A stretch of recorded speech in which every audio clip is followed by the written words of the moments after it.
Good afternoon, and thank you for joining us for today's webinar, Behind the Scenes of the Hawks Learning Microeconomics course. My name is Danny Shapiro, and I'm on the marketing team here at Hawks. Our speaker today is Hawks Learning's own Kelsey Gamel. As Hawks' economics subject matter expert, Kelsey oversees the development of the economics product line. Kelsey received a Master's of Science in Economics from Baylor University and has been published in the Journal of Asian Business and Economic Studies. We are excited that Kelsey's here to share this look behind the scenes.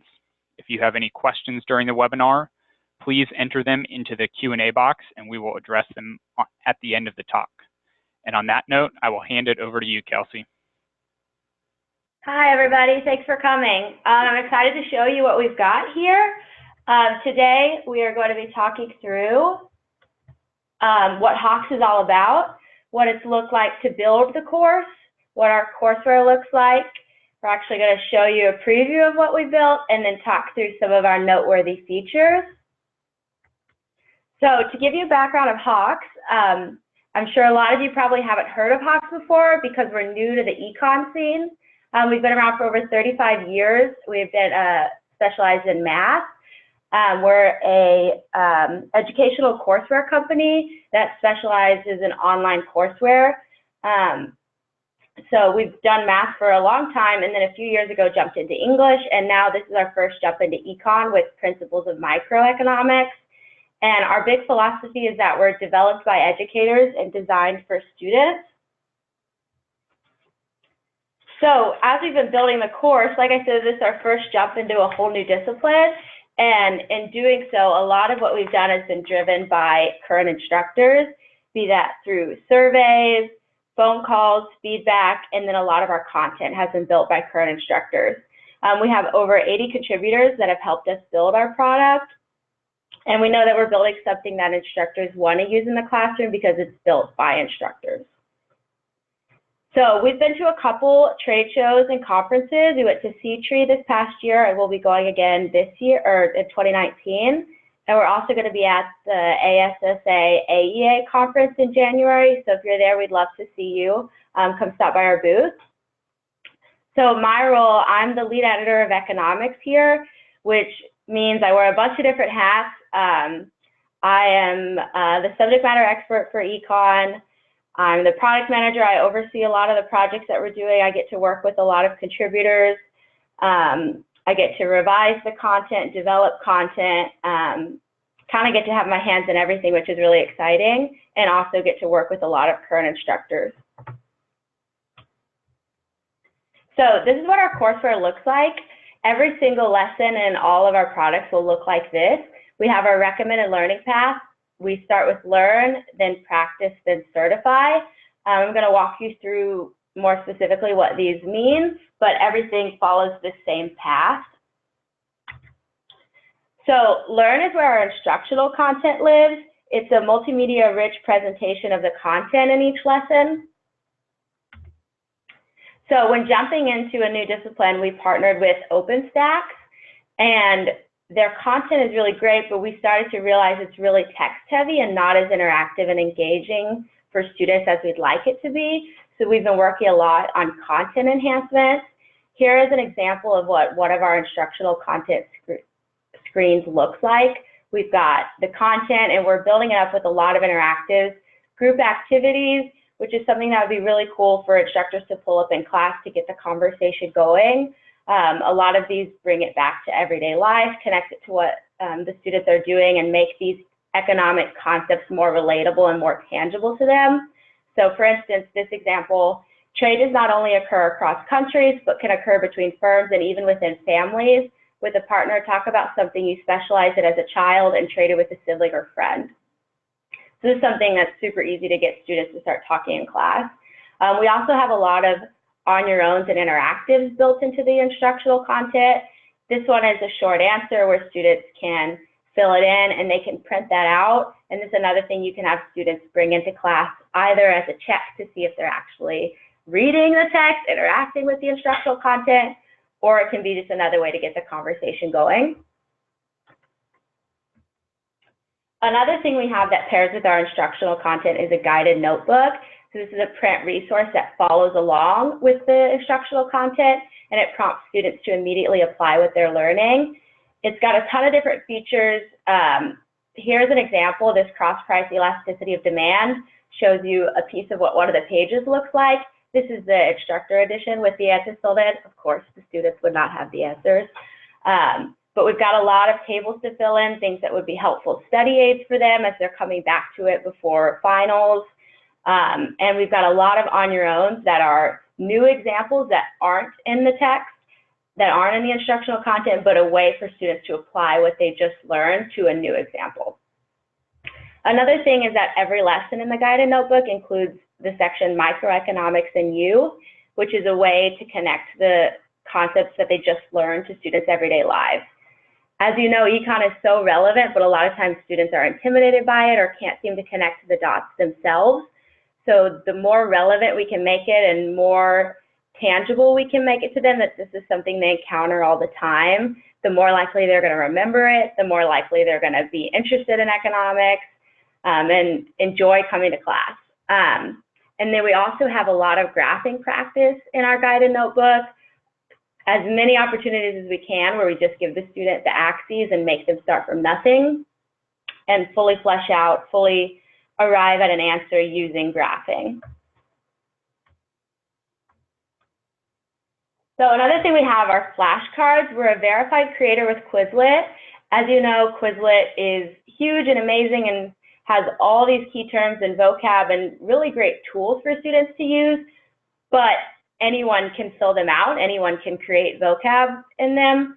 So as a verified creator, you know that your students are getting actually what's the correct definition. The last thing you want is for a student to memorize something that's wrong.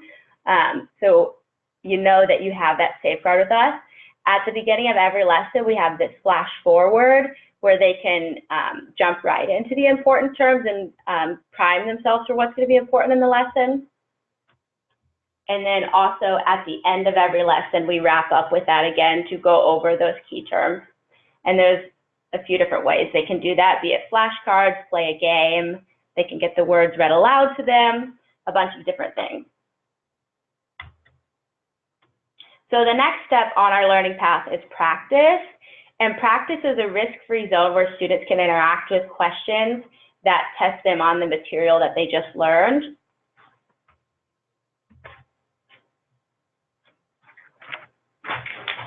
So this is what practice looks like. We've got questions. What's really cool about practice is this is not actually graded. And because it's not graded, we offer a lot of tutoring components here. We want to make sure that students are getting help when they need it, and when they're confused, they're getting stopped before they learn something wrong. So let's say a student looks at this question and they're so confused they don't even know where to start. They could click on tutor down here in the bottom left corner. Or if a student answers a question incorrectly, they get explain error and they can click on that. All of our questions have error-specific feedback, so we know what exactly the student did wrong and why, so that we can stop them right at the start if they're learning something wrong and make sure that they get it done correctly. Then we also have step-by-step tutoring, we have hint, and then we have solution. So if they just want to see what exactly is the correct answer, how do I arrive at it? Then another thing is all of our questions have an average of 20 to 25 different versions of them. There's a few reasons we do this. One is that practice is just, sometimes you just need to do something over and over until you get it down, so they can click this try similar button and just filter through different versions of the question. Also, the questions show up in Certify, which I'll get into in a minute. And questions could show up in web tests and quizzes and all these different places. So we want to make sure that students actually understand the underlying concepts and actually know how to apply it rather than just they remember what the correct answer was. So our next path is Certify. And Certify is our mastery-based approach. This is what is actually submitted for a grade for the student. And our default mastery level is 80%. But you as an instructor could change that to whatever you would like. So here with 80% mastery, we've got 2 lives, so a student could get at least 2 questions wrong, or a maximum of 2 questions wrong, and still get full credit. If a student misses more than 2 questions, they're immediately put back into practice with a customized set of questions that go over the questions that they were getting incorrect, and then they have those tutoring aids available to them again. And certify, they don't have tutoring. Here we want to make sure they actually understand the concepts and actually understand the material that they just learned.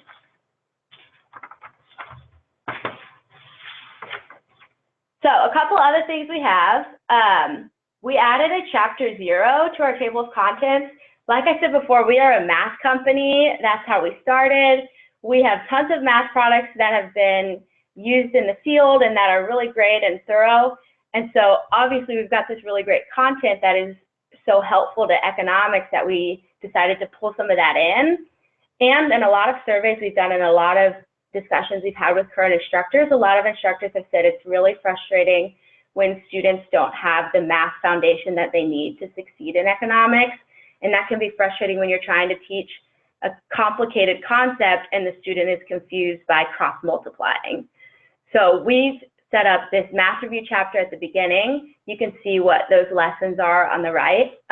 Addition and subtraction, multiplication and division, order of operations, algebraic expressions, percent, linear equations, graphing, and area. A lot of different areas that students would need to have a foundational level. And as you know, students are coming into your classroom from all different playing fields, and you want to make sure that you can help level that for them and that they have the right foundation to succeed in your class. Another thing that's cool with this math review is you as an instructor can easily create a diagnostic assessment that can test your students, and if a student demonstrates proficiency in a lesson, they will not have to actually take that, and they'll only be focused on the areas where they need the extra help. Another thing we've got coming is a textbook. So all of our instructional content currently is within the courseware, and we're going to be building that into a print textbook with those enhanced learn screens with all those interactives, engagement boxes, helpful hints, further resources, all those things. And that's expected fall 2019. Another thing we have is interactive graphing. You'll see an example of this to the right as well. This is in practice where a student can drag the line, and if you see the gray line, we've got the ghost line remains, so students can see the effect of the change that they're playing around with. Another thing we're going to have is videos. We're going to have both lesson level presentation style videos that go over the main concepts and important things the student needs to learn, as well as example level videos to walk them through specific things. Then we also have chapter projects that are built by current instructors and are ready to go for you to just use in the classroom. Then something that's really cool is we're really affordable. Our beta pricing through fall 2019 for the courseware is $30. The courseware plus the printed guided notebook would be $50. And then the guided notebook as a standalone would be $30. So we will be in beta through fall 2019, and then we'll be in full launch. So if this is something you're interested in piloting in your classroom, you can reach out to economics@hawkslearning.com, or if you'd like to be a contributor and help build out this product, we would love to hear from you as well. Yeah, do you have any questions? All right, Kelsey, thank you so much for that great overview. I want to remind our audience that you can find the question and answer box either at the top or bottom of your screen, depending on how you have your Zoom displayed there on your computer. Kelsey, I was wondering if you could talk through a little bit about how you handle the broad nature of a principles course. Yeah, so anytime you're jumping into a discipline, it's an introductory principles course, there's a lot to cover, especially a lot of students probably walk in knowing nothing about economics. So we have our table of contents, we have 21 chapters and a lot of lessons that cover a whole range of topics that you as an instructor can pick and choose what you assign to the students. Another thing that's really cool is all of our learn screens are fully customizable. You can remove a screen, you can add notes to something, you can add an example that you really like. You can add a YouTube video that you think really demonstrates something really well. So you can actually create a course that hits on specifically what you want your students to know. And also you can choose not to do certain chapters or assign certain lessons too.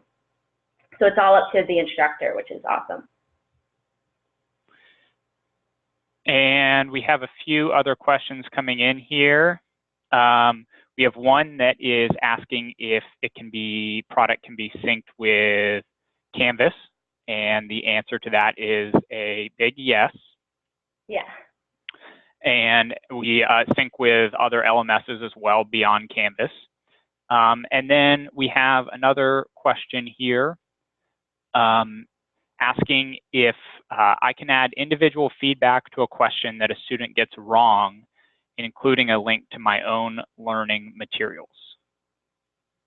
Yeah, that's a good question. Yeah, so you can create your own questions, and actually I'm not 100% sure about editing the questions that we have in there. I can get back to you on that. But I know you can create your own questions to add to the course that hit on specific tutoring, or like let's say a specific, let's say you add a specific screen to your lesson of a topic that you want to make sure is covered, then you can write a question on that. But I will get back to you on that. And when you're going through the Learn material as well, there is a place where you can add in links, videos, additional resources to any lesson that you want to make sure that the students see, even though they're working in our courseware. Okay, let's see. We have another question from Joseph. Could we preview the notebook portion and see what it entails?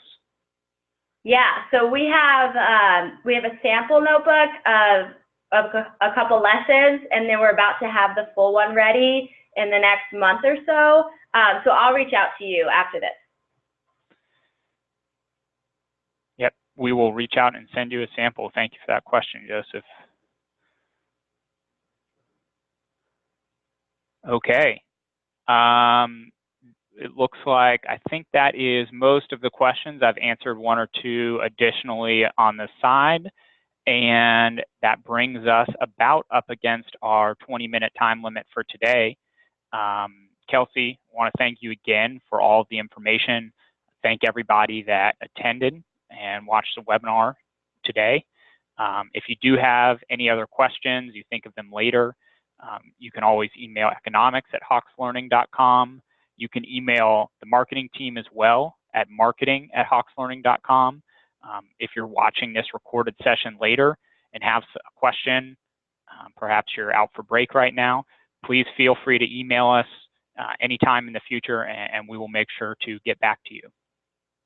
I'll be emailing out a link for everyone to view this webinar on demand, and I hope that you all have a great day.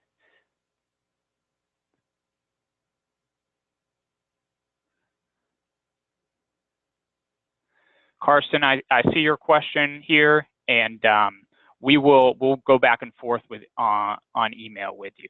Just want to make sure you know we see your question. Thanks, everybody, and take care.